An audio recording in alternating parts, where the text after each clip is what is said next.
Olá! O foco desse encontro é o livro Pedagogia da Autonomia, Saberes Necessários à Prática Docente, de Paulo Freire.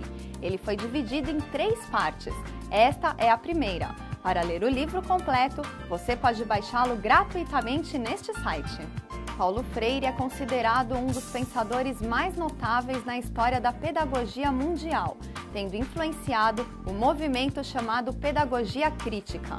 Destacou-se por seu trabalho na área da educação popular, voltada tanto para a escolarização como para a formação da consciência política. Em 13 de abril de 2012, foi sancionada a Lei nº 12.612, que declara o educador Paulo Freire patrono da educação brasileira. Foi o brasileiro mais homenageado da história. Ganhou 41 títulos de doutor honoris causa de diversas universidades do mundo todo. Tenham todos uma ótima aula!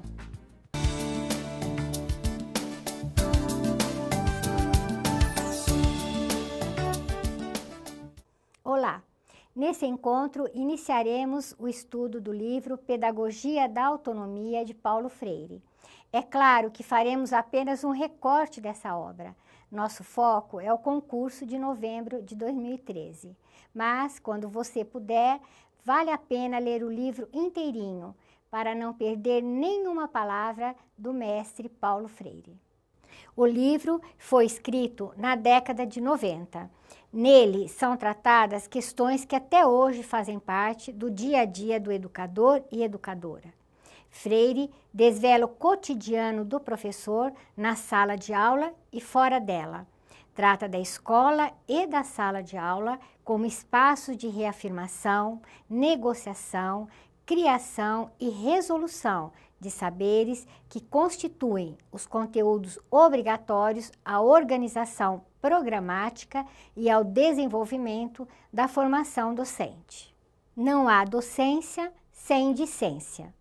Já nas páginas iniciais, o autor escreve que, apesar de ter tratado do assunto em outras obras, reinsiste que formar é muito mais do que puramente treinar o educando no desempenho de destrezas.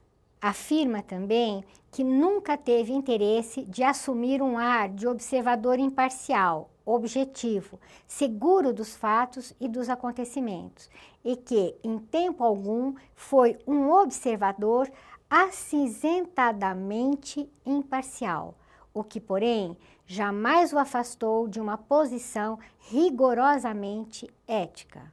Para ele, quem observa o faz de um certo ponto de vista, o que não situa o observador em erro. O erro, na verdade, não é ter um certo ponto de vista, mas torná-lo absoluto e desconhecer que, mesmo se o seu ponto de vista seja certo, correto, é possível que a razão ética nem sempre esteja com ele. Enfatiza aos professores e professoras a necessidade da responsabilidade ética no exercício da tarefa docente e diz: este pequeno livro se encontra cortado ou permeado em sua totalidade pelo sentido da necessária eticidade que conota expressivamente a natureza da prática educativa, enquanto prática formadora. Esclarece que a ética da qual fala não é a ética menor, restrita, do mercado, que se curva obediente aos interesses do lucro. Para ele, o importante não é aceitar ou não uma determinada concepção pedagógica. O educador deve, inclusive, expor aos alunos as razões por que se opõe a determinada concepção, mas afirma: o que não posso, na minha crítica, é mentir. O preparo científico do professor ou da professora deve coincidir com sua retidão ética, pois é uma lástima qualquer descompasso entre o preparo científico e a ética. A ética universal do ser humano é entendida enquanto marca da natureza humana, algo indispensável à convivência humana. Falar da ética universal do ser humano é falar da vocação ontológica para o ser mais, assim como é falar de sua natureza constituindo-se social e historicamente, e não como um a priori da história. Para o autor, mais do que um ser no mundo, o ser humano se tornou uma presença, com P maiúsculo, no mundo, com o mundo e com os outros. Presença que, reconhecendo a outra presença como um não eu, se reconhece como si própria.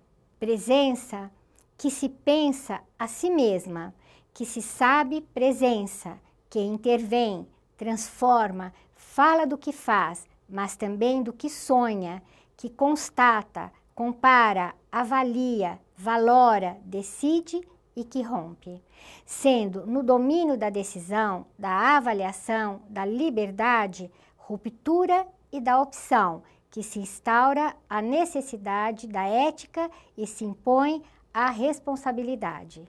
Freire fala ao educador e educadora que todo ser humano é capaz de aprender e de ensinar, e que nesse processo de construção do conhecimento, todos os envolvidos, educando e educador, aprendem e ensinam.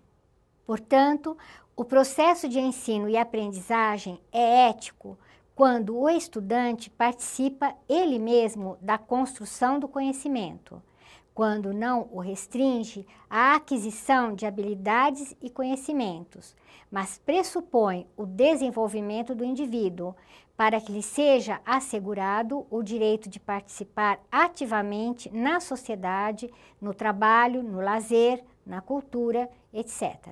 O conhecimento não se reduz ao produto, é também processo, exige que aconteça a construção democrática do próprio conhecimento. Aquela posição contraria a ideologia fatalista, imobilizante, que anima o discurso neoliberal e insiste em convencer-nos de que nada podemos contra a realidade social, que de histórica e cultural passa a ser ou a virar quase natural. As frases como "a realidade é assim mesmo, que podemos fazer?" ou "o desemprego no mundo é uma fatalidade do fim do século", expressam bem o fatalismo desta ideologia e sua indiscutível vontade imobilizadora. Portanto, do ponto de vista dessa ideologia fatalista, só há uma saída para a prática educativa: adaptar o educando a esta realidade que não pode ser mudada, e para a sua concretização, a proposta é o treino técnico.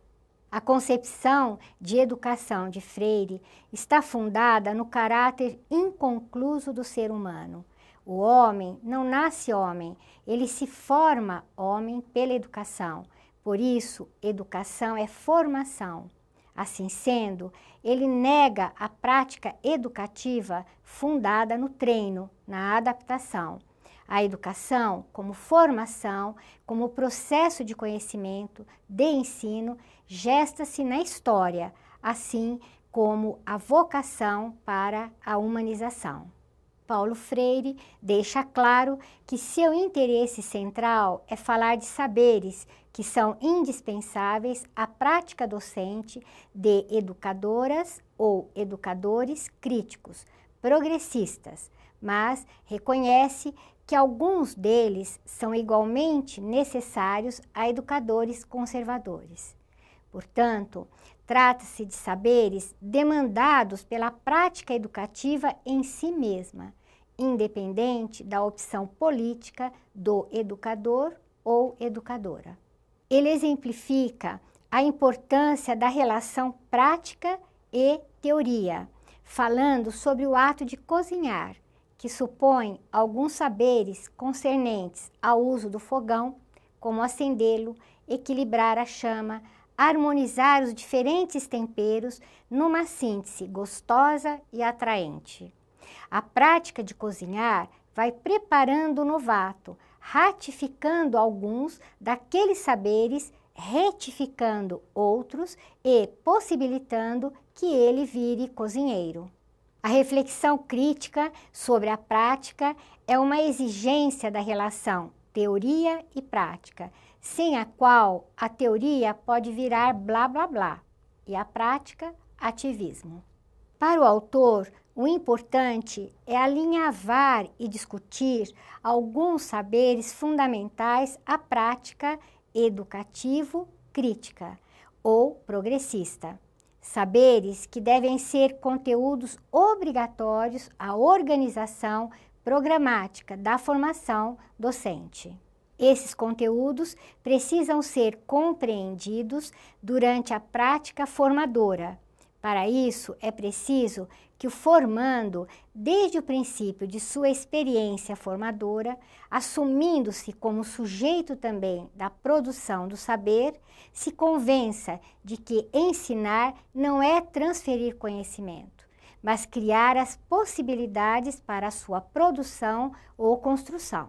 Se, durante a experiência de formação, que deve ser permanente, eu, formando, aceito que o formador é o sujeito em relação a quem me considera objeto, que ele é o sujeito que me forma e eu o objeto por ele formado, me considero como um paciente que recebe os conhecimentos, conteúdos acumulados pelo sujeito que sabe e que são a mim transferidos. Nessa forma de compreender e de viver o processo formador, eu, objeto agora, serei amanhã o falso sujeito da formação do futuro objeto do meu ato formador. Por isso, é preciso que desde o começo do processo vá ficando cada vez mais claro que, embora diferentes entre si, quem forma se forma e reforma ao formar, e quem é formado forma-se e forma ao ser formado. Esta é uma concepção central no livro. Ensinar não é transmitir conhecimentos, conteúdos, assim como formar não é ação pela qual o sujeito criador dá forma, estilo ou alma a um corpo indeciso e acomodado. Quem ensina, aprende ao ensinar, e quem aprende, ensina ao aprender. Quem ensina, ensina alguma coisa a alguém. Se compreendermos os seres humanos como históricos e inacabados e que nossa inteligência se funda no processo de conhecer, acreditamos que ensinar inexiste sem aprender e vice-versa. E, por outro lado, que foi aprendendo socialmente que descobrimos a possibilidade de ensinar. Isto quer dizer que não existe validade no ensino do qual não resulta um aprendizado, em que o aprendiz não se tornou capaz de recriar ou refazer o ensinado, em que o ensinado que não foi apreendido não possa ser realmente aprendido pelo aprendiz. Quanto mais criticamente se exerça a capacidade de aprender, tanto mais se constrói e desenvolve o que Freire chama de curiosidade epistemológica, sem a qual não alcançamos o conhecimento cabal do objeto. Isto nos leva, de um lado, à crítica ao ensino bancário e, de outro, a compreender que o educando a ele submetido não está fadado a fenecer, ou seja, a morrer. Na concepção bancária, a prática do educador é marcada pela transmissão do que ele aprendeu ao educando, cabendo a este apenas arquivar o que ouviu. Nesse caso, não há conhecimento. Os educandos não são chamados a conhecer, apenas memorizam mecanicamente, pois recebem de outro algo pronto.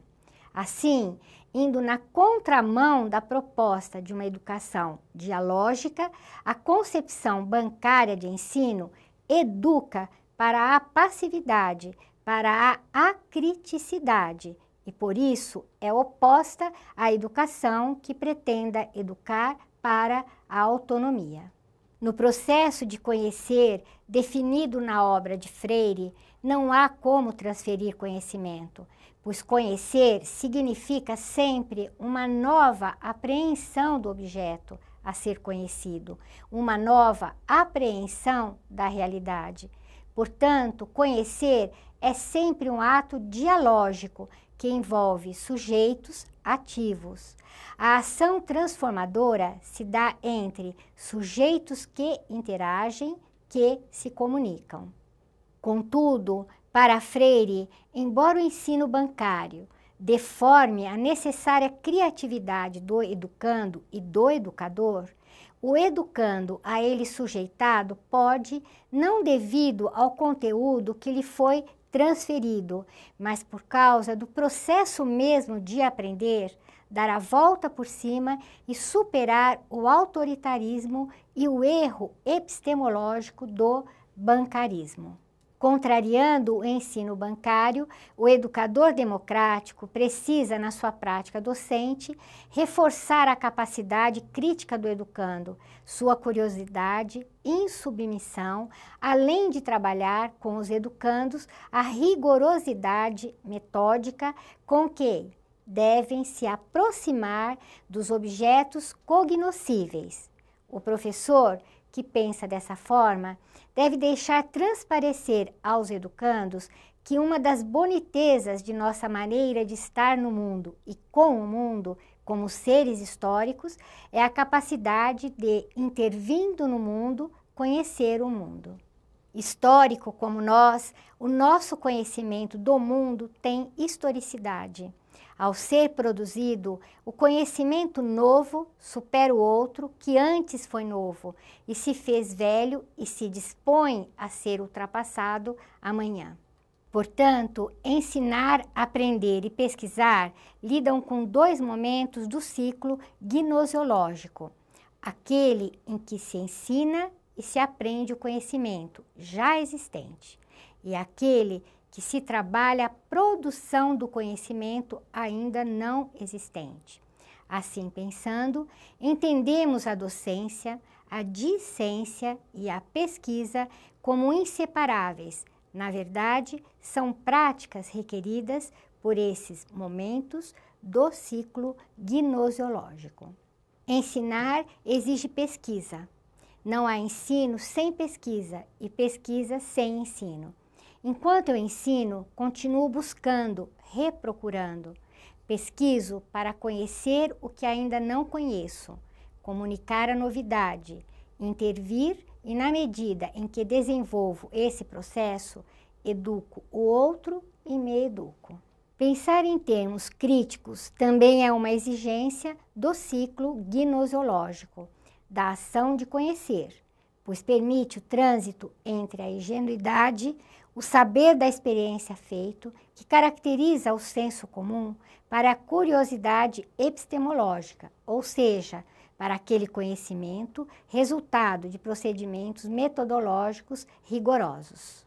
Por isso mesmo, pensar certo do ponto de vista do professor tanto implica o respeito ao senso comum no processo de sua necessária superação, quanto o respeito e o estímulo à capacidade criadora do educando. Coloca ao professor e à escola o dever de não só respeitar os saberes com que os educandos chegam a ela, mas também discutir com os alunos a razão de ser de alguns desses saberes em relação com o ensino dos conteúdos. Enfim, ensinar exige respeito aos saberes dos educandos. O educador precisa estar sempre pronto a responder à questão: por que não discutir com os alunos a realidade concreta e a ela associar a disciplina cujo conteúdo se ensina? De fato, não há uma ruptura entre o saber de pura experiência feito e o que resulta de procedimentos metodológicos rigorosos. O que existe é superação, que se dá quando a curiosidade se criticiza, tornando-se curiosidade epistemológica, tornando-se metodicamente rigorosa na sua aproximação ao objeto. Aí sim, a curiosidade ingênua muda de qualidade, mas não de essência. Ensinar exige criticidade. Como manifestação presente à experiência vital, a curiosidade humana vem sendo histórica e socialmente construída e reconstruída, precisamente porque a promoção da ingenuidade para a criticidade não se dá automaticamente, mas por meio do desenvolvimento da curiosidade crítica, insatisfeita, indócil. Curiosidade com a qual poderemos nos defender contra os excessos da racionalidade do nosso tempo altamente tecnologizado. A necessária promoção da ingenuidade à criticidade não pode ser feita à distância de uma rigorosa formação ética ao lado da estética. A própria prática educativa tem que ser em si um testemunho rigoroso de decência e de pureza. Transformar a experiência educativa em puro treinamento é amesquinhar o que há de fundamentalmente humano no exercício da docência, o seu caráter formador. Ensinar exige estética e ética. Educar é substancialmente formar, supõe profundidade na compreensão e interpretação dos fatos, disponibilidade à revisão dos achados, o reconhecimento do direito de mudar. Mas não há o pensar certo fora de uma prática testemunhal. É próprio do pensar certo a disponibilidade ao risco, a aceitação do novo que não pode ser negado ou acolhido só porque é novo. Assim como o critério da recusa ao velho não é apenas o cronológico. O velho que preserva sua validade ou que encarna uma tradição ou marca uma presença no tempo, continua novo. Faz parte também do pensar certo não aceitar qualquer forma de discriminação, pois ela nega a democracia. Ensinar exige a corporeificação das palavras pelo exemplo. O professor que realmente ensina quer dizer que trabalha os conteúdos no quadro da rigorosidade do pensar certo, nega a fórmula do faço o que eu mando e não o que eu faço. Quem pensa certo sabe que as palavras a que falta corporeidade do exemplo pouco ou quase nada valem. Pensar certo é fazer certo. Ensinar exige risco, aceitação do novo e rejeição a qualquer forma de discriminação. É próprio do pensar certo a disponibilidade ao risco, a aceitação do novo que não pode ser negado ou acolhido só porque é novo, assim como o critério de recusa ao velho não é apenas o cronológico. O velho que preserva sua validade ou que encarna uma tradição ou marca uma presença no tempo continua novo. Faz parte igualmente do pensar certo a rejeição a qualquer forma de discriminação. A prática preconceituosa de raça, de gênero, ofende a substantividade do ser humano e nega radicalmente a democracia. Neste sentido, é que ensinar a pensar não é uma experiência em que ele, o pensar certo, é tomado em si. Pensar certo implica a existência de sujeitos que pensam mediados por objeto ou objetos sobre o qual incide o próprio pensar dos sujeitos. Não há, por isso mesmo, pensar sem entendimento. E o sem entendimento, do ponto de vista do pensar certo, não é transferir, mas coparticipar. Ensinar exige reflexão crítica sobre a prática. A prática docente, crítica, implicante do pensar certo, envolve um movimento dinâmico, dialético entre o fazer e o pensar sobre o fazer. O saber que a prática docente espontânea indiscutivelmente produz é um saber ingênuo, um saber de experiência feito, a que falta a rigorosidade metódica que caracteriza a curiosidade epistemológica do sujeito. Este não é o saber que a rigorosidade do pensar certo procura. A prática docente, crítica, implicante do pensar certo, envolve um movimento dinâmico, dialético entre o pensar e o fazer. Por isso, é fundamental que na prática da formação docente, o aprendiz de educador assuma que o indispensável pensar certo não é presente dos deuses, não se acha nos guias iluminados. Pelo contrário, o pensar certo, que supera o ingênuo, tem que ser produzido pelo próprio aprendiz, em comunhão com o professor formador. Ensinar exige o reconhecimento e a assunção da identidade cultural. Uma das tarefas mais importantes da prática educativo-crítica é propiciar as condições em que os educandos, nas suas relações uns com os outros e todos com o professor ou professora, ensaiam a experiência profunda de assumir-se. Assumir-se como ser social e histórico, como ser pensante, comunicante, transformador, criador, realizador de sonhos, capaz de ter raiva porque é capaz de amar. Assumir-se como sujeito porque é capaz de reconhecer-se objeto. A assunção de nós mesmos não significa a exclusão dos outros. É a outredade do não eu ou do tu que me faz assumir a radicalidade do meu eu. A questão da identidade cultural, de que fazem parte a dimensão individual e a de classe dos educandos, cujo respeito é absolutamente fundamental na prática educativa progressista, é problema que não pode ser desprezado. Tem a ver diretamente com a assunção de nós por nós mesmos. É isso que o puro treinamento do professor não faz, perdendo-se e perdendo na estrita e pragmática visão do processo. A aprendizagem da assunção do sujeito é incompatível com o treinamento pragmático ou com o elitismo autoritário dos que se pensam donos da verdade e do saber articulado. Às vezes, mal se imagina o que pode passar a representar na vida de um aluno um simples gesto do professor.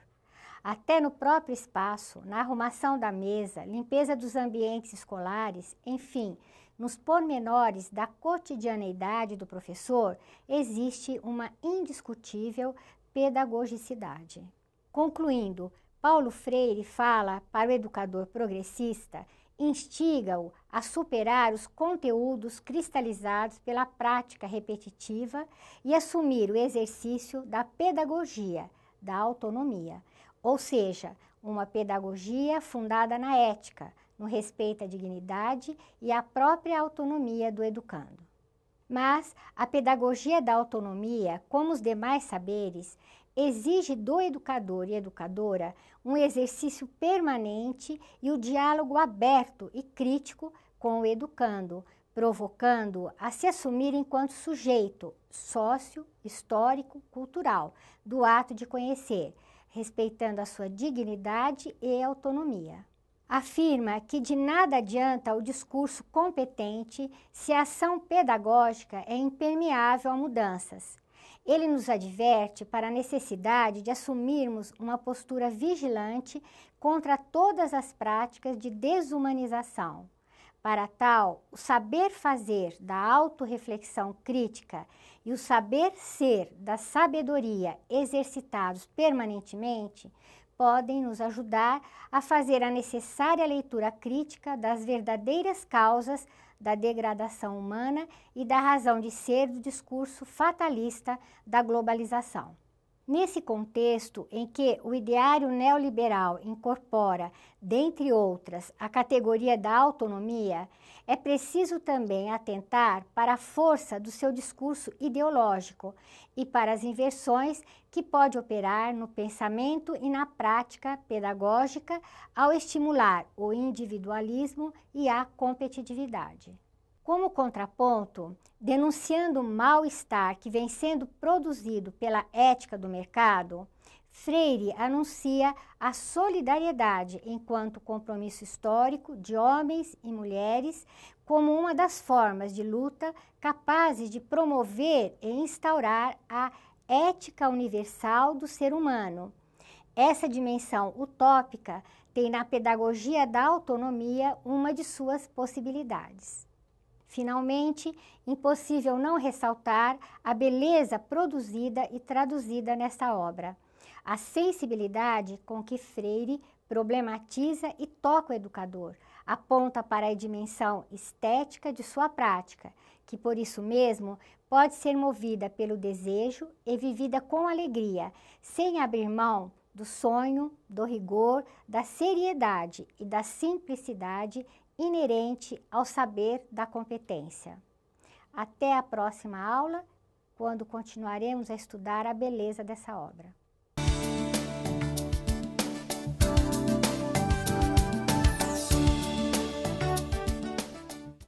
Chegou a hora da revisão. O foco do livro Pedagogia da Autonomia, de Paulo Freire, é a formação docente e a reflexão da prática educativo-progressista em favor da autonomia do ser dos educandos. Para Freire, o educando aprende o objeto de estudo por meio do diálogo entre o seu conhecimento de experiência feito e o conhecimento sistematizado. Ou seja, o educando constrói a sua educação. Ele aprende ao traçar o seu próprio percurso educativo. Nesse processo, cabe um importante papel ao professor ou professora fazer a mediação entre esses saberes de forma ética e democrática. Até a próxima aula!